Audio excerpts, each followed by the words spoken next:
Well, hey there, all you fine-looking people, and welcome here inside of the Sports Mix. My name is Brian Skowronski, this is Travis Berardi, and over the next several minutes, we are going to break down a whole bunch of different sports for you that go down right here in our own backyard of North Central Ohio.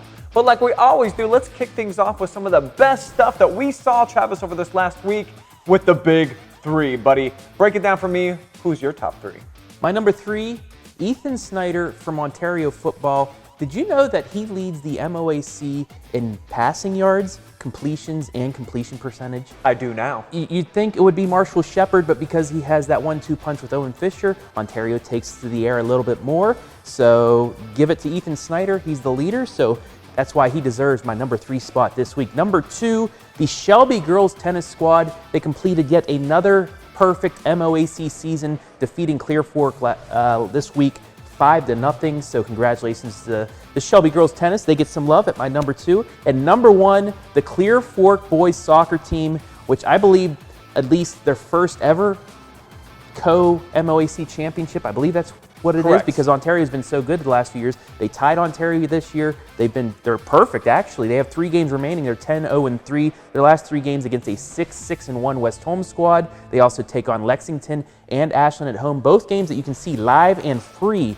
on the OH.Report. So a little bit of an opportunity for them to finish undefeated this year, which would be a huge feat down to the corral for a place that usually likes their other type of football. But this football squad, pretty good this year, so they get my number one. Congratulations on the co-MOAC championship. What is your top three? All right, so you went all three with teams. I'm going to go with individuals, Travis. I'm going to go first at number 3 with Ontario senior outside hitter JENIN ABDELAZIZ. I got to see her in person, live, free, and up close when they took on Clear Fork, and I just love the way that she kind of controls the entire environment in her area. 13 kills for her in the match, had several digs, rolled over, had some nice blocks. I think she was accounted for 3 of them in the match, and they were without their number 1 killing threat. So she had to step up to the occasion. She was able to do that in a 3-1 win over the Colts to keep the winning streak alive for the Lady Warriors. At number 2, you talked about Marshall Shepard of Shelby already and the fabulous season he's been having. How about the day that he had to close out a 6-0 undefeated MOAC championship? He had 3 touchdown passes and a rush touchdown, all in the first half against a really good River Valley team. They had a running clock to start the second half. That game was never even close, and I think a big part of that was the junior quarterback, Marshall Shepard. He's been lights out all year. But at number 1, Plymouth senior cross-country runner Levi Robinson made some history, Travis. He broke the Buckeye Central Invite course record with a 15:59. Anytime you can go under 16 minutes, that's always doing something awesome. He won by 33 seconds. And according to Matt McKenzie of the News Journal, that record had stood for 37 years. Jeez. Lauren Krantz had it before that stud took him down. So before you and I were born. That's amazing. That's old. It's been hanging around for a long time until that Plymouth senior came up. So Levi Robinson, my number 1 for the week. Good stuff. All right, let's talk about volleyball, Trav, as the conference chases. Well, really, they're coming to a close for already a couple of the leagues here in our area. But a big game going down actually right now as we speak in the OCC. Yeah, Worcester versus ASHLAND. Worcester has already clinched at least a share of the OCC championship. However, if ASHLAND defeats them, it's a split. Another thing going for Worcester, if they can win this one against ASHLAND, it'll be back-to-back perfect OCC championship season, something that I don't believe they've done, just because you've had Lexington, you've had ASHLAND in past years that have done so well. So big one going at Worcester right now. Yeah, no doubt about it. Look for Worcester to have a great battle, looking to close out back-to-back undefeated championship seasons. That's a pretty cool mark right there. Let's talk about the MOAC. You know, I was just talking about Ontario, who's right there in the mix. They're at number 2 in the league. Who's above them?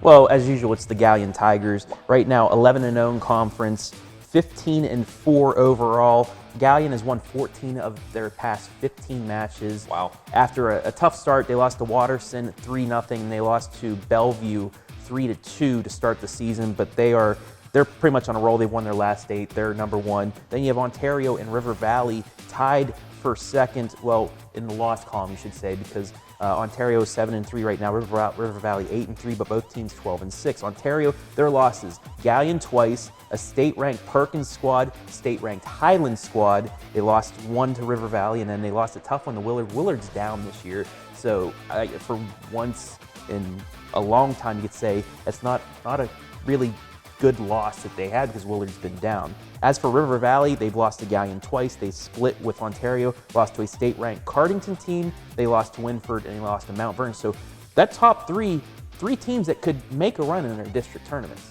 Yeah, and I know that Ontario was really juiced up for that match that they had against Galion and did not go well for them. Just too much Samantha Comer and Jaden Ivey. Those girls are some studs.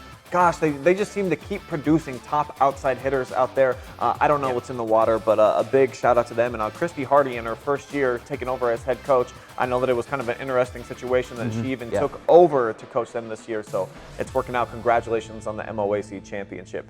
What about the Firelands? What's the picture look like out there right now? Well, there's something in the water at Monroeville too, because they're 11-0. They're in the conference 17-0. They're the number 7 team in Division 4, undefeated, and look like they're going to roll to a Firelands Conference championship because they've defeated the second place team, St. Paul, twice. St. Paul, they're the 18th team in Division 4. They're 9-2, 11-4. Now, St. Paul, they've lost to all state-ranked teams. They lost to Monroeville twice. They lost to Perkins, who in Division 2 is number 13. And they've lost to Tiffin Calvert, who's actually number 3 in Division 4. So that's their 3 losses. And then the CRESTVIEW Cougars, a team we have seen a lot. Number 3 in the conference right now. They're 7-4 in conference, 13-5 overall. Their losses: St. Paul twice, Western Reserve, Willard, and Monroeville. So they do have a couple tough losses to Western Reserve and Willard, but once again, another conference where the top 3-4 teams are stacked and have the opportunity to make some noise in the tournament. Yeah, you want to talk about a good, top of the heap right there. Think about how good Crestview is with Bailey and Goon and company, and they're the number 3 team, and kind of by a lot. St. Paul's taking care of them, Monroeville still undefeated, so... And probably going to go to another state championship game like they did last year where they fell in the state championship. So great volleyball. Another really tough conference. And then in the KMAC, I know that you took in some KMAction last night. A lot of KMAction this year. What's some of the top teams doing right now? Well, Highland, another squad that has a chance of going to a state, at least a state final or state final for Highland, ranked really high. 48 straight sets to start the season that they won. How crazy is that? 48 straight sets, but then they lost at Division 1, number 16 Watkins Memorial, but it was a really close match. They lost the first set 28-26. They lost 25-19. They then won the third set 25-23, and then lost the fourth set 27-25. So that's how good this Highland team is. They can go up against Division 1 opponents and play them pretty tough. Sure. Then you have Cardington, who we both have seen a few times. They're actually ranked, I believe, 20th in their division now. Okay. And then you have the Northmore Golden Knights, a team that I will see next week. They're 7-3 in conference, 11-5, pretty good record for them. They lost to Highland, they lost to Cardington twice, they lost to River Valley and Galion. So their 5 losses coming to the top 2 teams in the KMAC and the MOAC. So once again, 3 different conferences around here, 3 really tough teams at the top. Yeah, I think you're right. And then kind of the bottom of the KMAC, not necessarily really competitive, but those top teams, the fact that Highland has been so dominant, look for them, like you mentioned, probably to make a run at least to the state Final Four. You can probably actually go ahead and book that right now. Yeah, a lot of teams. You have Monroeville, St. Paul, you have Highland, you have maybe even Galion. So there could be a lot of teams actually going into at least regionals or maybe making it to the state Final Four, wherever that is going to be played. All right, looking forward to that. Speaking of which, the brackets are coming out for soccer on Sunday, and I've got Jesse Ryder standing by right now in the soccer locker. I'm going to book it over there.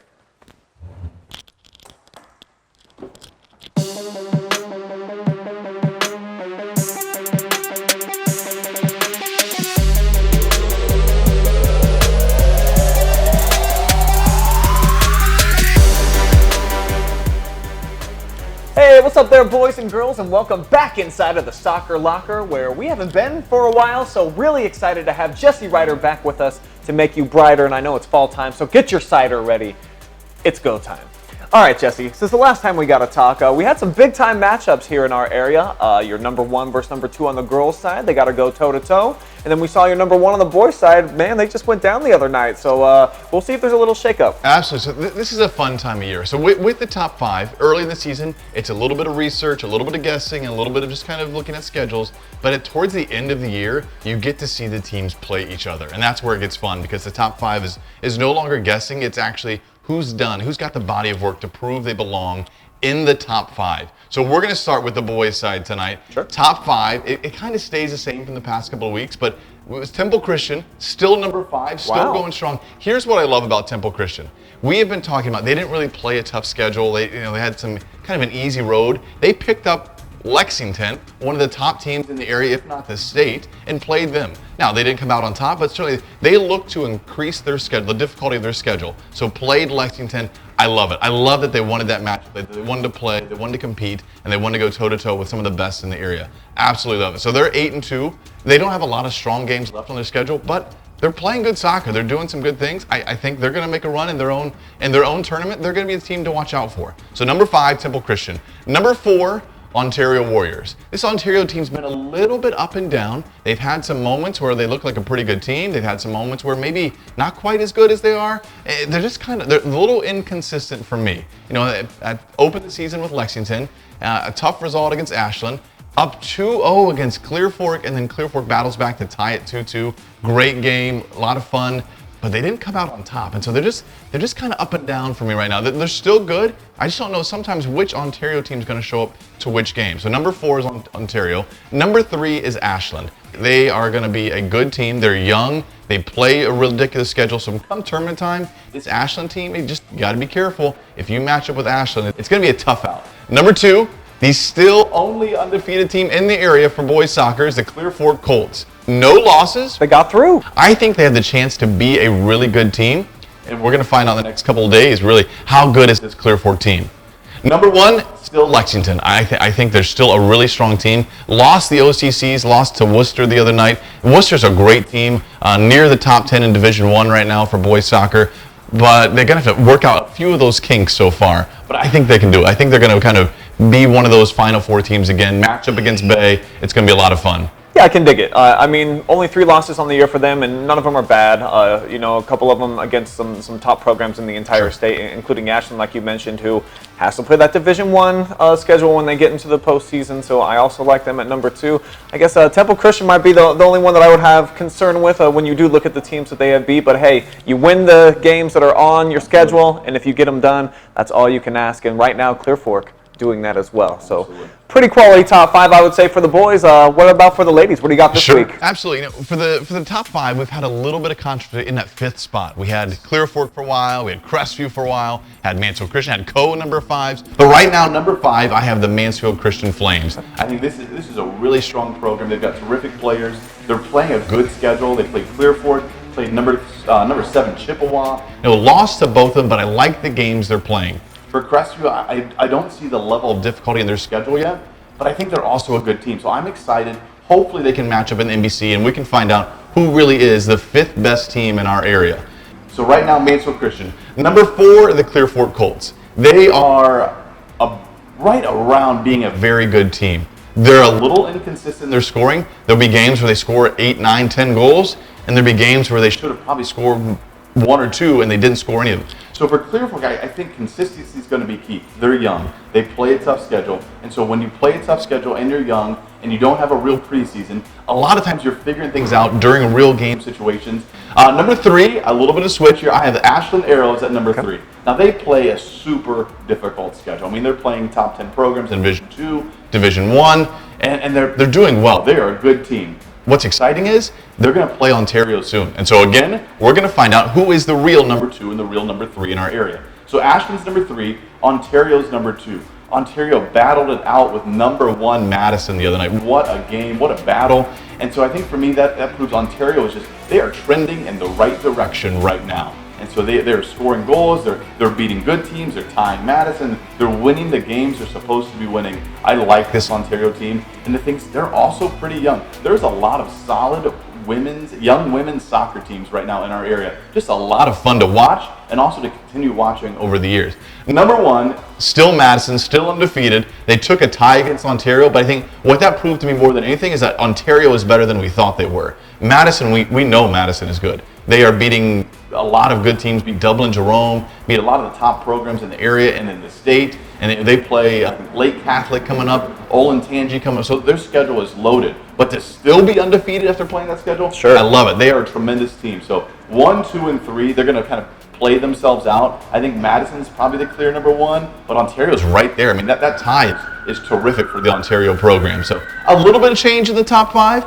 Not really new teams so much, but a little bit of change in the order. And I love it, the Ontario, how they moved up into the number 2 spot. Even though they tied Madison and didn't get the dub there, man, that Lady Rams team is really, really good. Like you mentioned, number 1 in the state in Division 2. They are a juggernaut. So the fact that they were able to play even with them makes me look forward to that potential district championship showdown when they play again even more, Jesse. So we got you locked in for soccer action all week long next week. And we'll know about the tournament brackets too, Jesse. Absolutely. Always an exciting time of year. So how about we get back in these 2 seats this time next week, and we'll go over everything. Awesome. All right. I got to get back over to the couch with Trav. Exiting the soccer locker now. See you guys next week.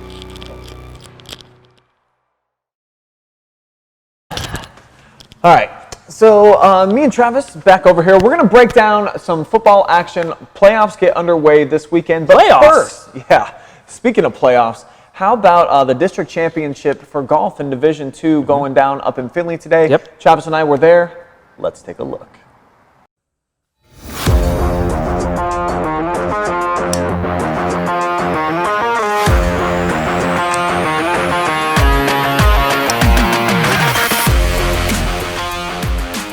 I'm extremely proud of my guys. You know, we knew that we had a good shot. You know, 4 guys playing just, you know, they went out and shot their averages. We talked about that last night. You know, if we could stay, you know, 2 or 3 even above our averages on a tough golf course, that we'd be victorious. And those guys went out and just grinded it out. And yeah, that's a great score on a very difficult district golf course. I'm extremely proud of them. It feels great. I mean, we all came out as a team today expecting to do good things, and we all just came out, shot our averages, and made it out. What are the big picture goals for this team? What have you guys been talking about throughout the season?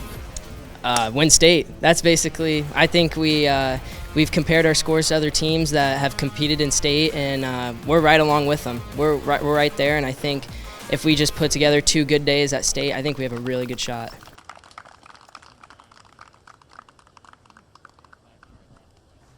So, no surprise, another solid outing by the Galion Tigers, kind of doing what they do. Also, Ontario and Shelby at least had a couple of players in there as well, the entire Whippets team. So, bravo to all of you who at least qualified for districts. Better than what we did in high school. All right. Everybody qualified for the state football playoffs this year. Yep. Whole bunch of teams are playing this weekend, and these are the games that we are going to bring you either live streams or highlights for. Me and Travis are going to break down them for you right now. Let's begin with one that's going to be live and free right here on the OH.Report on Friday night. That being Sylvania Southview at Mansfield Senior. The Tigers, man, they've been struggling to run the ball this year. They've had to put it on Brock Hill's shoulders a lot, but Sylvania Southview, they're not a very good offense. The Tigers have a great defense. How do you see this one playing out? This is a very good draw for the Mansfield Senior Tigers. I agree. I mean, they get a home game after going 2-4. They had a tough start to the season, was able to beat Lexington, but then put up a good effort against ASHLAND, and I believe a good effort against, well, a win against Mount Vernon, but that got their seeding just up enough to get that home game in Southview. And guess who, if they can win that game, guess who they get again? They get an ASHLAND team that they lost to by 8 at ASHLAND. And I know Choky Bradley, they're chomping at the bit to at least get, they'll focus on this game first. They're not going to get by this game thinking about ASHLAND because of the way they played this year. But if they can get it by Southview, this ASHLAND game, that has to be the game of the week around here, because you know Mansfield Senior is going to want to get payback, and then that gets them into a regional quarterfinal. And you're thinking, wow, Mansfield Senior, it's a pretty good season for what they started. Choky Bradley, again, is not going to be able to coach this weekend, so he's going to be outside the fence. Already asked if we're going to have the live stream, so yes, Choke, you can be watching from outside the fence right on your phone. Lipson David Anderson is going to go on the road at Plymouth, who is 3-3. They are the higher seed. What make you of this matchup, Travis? It's going to be all Plymouth. Lisbon David Anderson, 1-5. It's a down year for them. They're the 20 seed taking on 13th seeded Plymouth. I think Plymouth gets this, but tough thing, winner gets the 4th seeded Dalton. Dalton's only 2 losses in the tough WCAL, Wayne County Athletic League. They lost to Northwestern 7-6, and then they lost to Norway 21-7. Those two teams have high seeds as well, so it's going to be tough, but hey, Plymouth, I believe, will get that. It looks like they're going to get their first ever playoff victory and their second ever playoff game. I know that the Big Red are coming off of 3 straight losses, but to some pretty good competition. The when you top look 3 at teams, the Monroeville, the teams that St. split, Paul, yeah, they split the Crestview. Firelands Conference Championship. So, I mean, I think they're gonna have a running clock. I like that bold prediction, sir. All right, CANAL Winchester will be at Mount Vernon. The Jackets at 2 and 3. They get to play at home, though. This is an intriguing matchup because it's 2 seeds that are very similar. I mean, the Jackets have been competitive. Their only bad loss really is to Ashland this season. Yep. But at the same time, they really have trouble scoring the ball. How do you see this one playing out? Well, it doesn't matter because the next team, the winner of this game gets Perry, Massillon Perry. That'll Who's be the number fun. 1 seed, 6-0. But I'm gonna go with the Jackets. I think there's a buzz around Mount Vernon. I'm sorry about the pun, but I had to say Okay. it. There's a buzz around Mount Vernon, and I think they're going to get a playoff win. They're going to feel good, but then they got to travel to Perry next week, and I'm sorry, but ugh. CANAL Winchester, they've got a really tough schedule. I was just looking at it. Their only 2 wins, though, are against teams with 0-11 combined records. So this could be a situation where you see the Jackets move on and be harvested at the next round, unfortunately. Yeah. All right, Madison, still winless, but hey, everyone's in the postseason this year on the road at West Holmes. The last time these 2 teams met, it was 63-0 in favor of the Knights. Yeah. Do you think it goes differently in round 2? Yeah, I made a mistake on the pigskin. I thought it was this game that Madison came back at the end, but that was the Mount Vernon game that Madison only lost by 4. So, yeah, my thoughts about this game a lot different now. West Holmes coming off a huge win against Ashland where they scored 35 straight points in the second half to beat them 35-14, hand Ashland its lone loss. I mean, they took some scrapes after that loss to Worcester, but it seems like they bounced back. They're going to roll in this one, and they will take on the 5th-seeded Cloverleaf, who's 5-1, and their only loss is to a 6-0 Streetsboro squad, who is number 2 in Division III Region 9. So, yeah, I mean, the Rams' offense has only scored more than 7 points once all year. That was the Mount against Vernon the game, Mount Vernon team that you talked about. So you look for West Holmes to win this one. They do have some pretty nice playmakers at the outside at the receivers position and a nice-looking tight end, too. So Knights might be able to make a little bit of a run. And even their quarterback ran for 2 touchdowns against Ashland. So it looks like a complete squad finally there at West Holmes. That team that at the beginning of the year looked pretty solid. All right, so those are your Friday games. Let's take a look at what's going down on Saturday, beginning with a highlight that we're going to have. Vermilion at 1-5 on the road at Niss Stadium, taking on Ontario, who at 4-2 is winners of their last 4. They got it rolling. Yeah, Vermilion, their only win against Willard, and Willard is one of the lowest seeds in their region. I'm on that Warrior train right now. The defense is getting better week by week. I already said about Ethan Snyder, the way he's been playing, those wide receivers, the skill positions they have in Ontario have played lights out this year. They have a rushing attack now, and I said their defense keeps getting better week by week, and I think Ontario is one of those sleepers in Region 14 that might be able to make some noise, make it competitive. If they can get past, they'll get past Vermilion. If they can get past, Kenton, that's going to be a pretty good game up at Bellevue. If Bellevue can get by Galion. So a lot of what ifs it's a tough, to be seen it's here. just a tough top of the bracket, I think. I think Bellevue got a tough draw with Galion and Ontario on that side. Yeah, I think Redmond are pretty good. They definitely got a stud senior quarterback that, he's not scared of contact or, really carrying and shouldering the load. So I guess we'll have to see. I definitely like the Warriors, though, in this game. Definitely. I think they're going to roll. Love the offense, and they've been playing pretty solid defense as well. A game that we will have a live and free broadcast for. Evergreen, still looking for their first win of the year. Tough matchup on the road at the Cougars Den, taking on Crestview, so I imagine it's going to be more Cougars feast than this one. It will be Crestview celebrating a Firelands Conference championship. They deserve it. And I think right now, if they would have been able to play St. Paul maybe last week or the week before, I think that'd be a completely different outcome. So I think Crestview, they're firing on all cylinders with Kuhn, Hamilton, a good rushing attack. So the Game of the Week crew will be calling a running clock game. I think it's going to be another one. And it sets up a possible really solid matchup in round 2. The Cary with Cary Blue Devils, who I saw last week. Cary's a really good squad as well. Finished second in the Northern 10 behind Colonel Crawford after beating Winford. That's going to be a marquee matchup in week 2. Yeah, I love this Crestview team. I've seen them in person 3 times. in their 5 wins this year. They're averaging 47 points per game, and they've only given up more than 2 scores once all year. So I think they're good on both sides of the ball, though I know that the conference is pretty lackluster at the bottom, so some of their wins aren't really that impressive, but I do think that the Cougars have all the talent they need in that senior class loaded, my friends. Loudonville at Northmore, a game that you will be calling. Yep. Knights just 2-4, but the Birds just 1-5, losers of their last 3. Northmore's been competitive in pretty much every game except for I think this last week. They didn't look so good. I think they lost 30-6. But other than that, the Knights have been right there. Had a bit of misfortune, I would say, at times. You think they win in advance? I think they win. I think it's going to be a little bit closer. Just watching Northmore last year play a team out that way. Loudonville last year they played Hillsdale, who was a lower seed, and they lost a tough one at home. But I think they remember that from last year, and they build on that. I think they do get by Loudonville, and the winner gets Centerburg, the KMAC champions.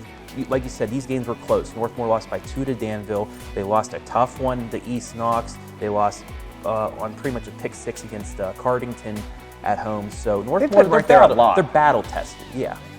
Loudonville too, their defense has really struggled. They've given up at least 4 touchdowns in 5 of their games. So look for it to be at least a high-scoring game. Imagine the Knights are going to get healthy on the offensive side.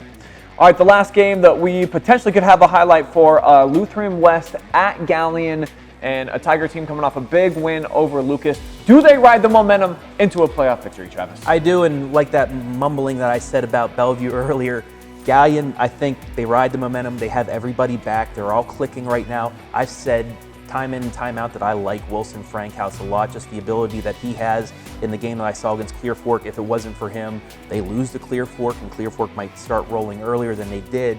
But Galion, I think they defeat Lutheran West. I know Lutheran West only 2-4, but they played a really tough schedule in the conference they're at. And the winner, they'll get Bellevue. And like I said, if Galion can play the football that we thought they would before the start of the regular season, that might be a good one up at Bellevue next week. That is why they play the games, folks. And you can catch highlights from all of this, plus our typical Friday night Phenoms, top 5 plays on the Saturday Pigskin, a special Monday edition. We'll probably do it the next couple of weeks on a Monday just because there's playoff games on Fridays and Saturdays. So we want to have all the information, all the highlights available to give you the best moving pictures and all the best discussion. And you'll be back this week. You're not going to be doing the Margarine with Eric Will at the wedding this time, right? Oh, that was a good time, though. Me and Eric, we really broke it down. All right, so that's going to do it for this edition of the Sports Mix. Appreciate you guys watching, and make sure that you tune in to one of our live streams going on right now somewhere, I'm sure. Who knows? All right, so long for now. See ya.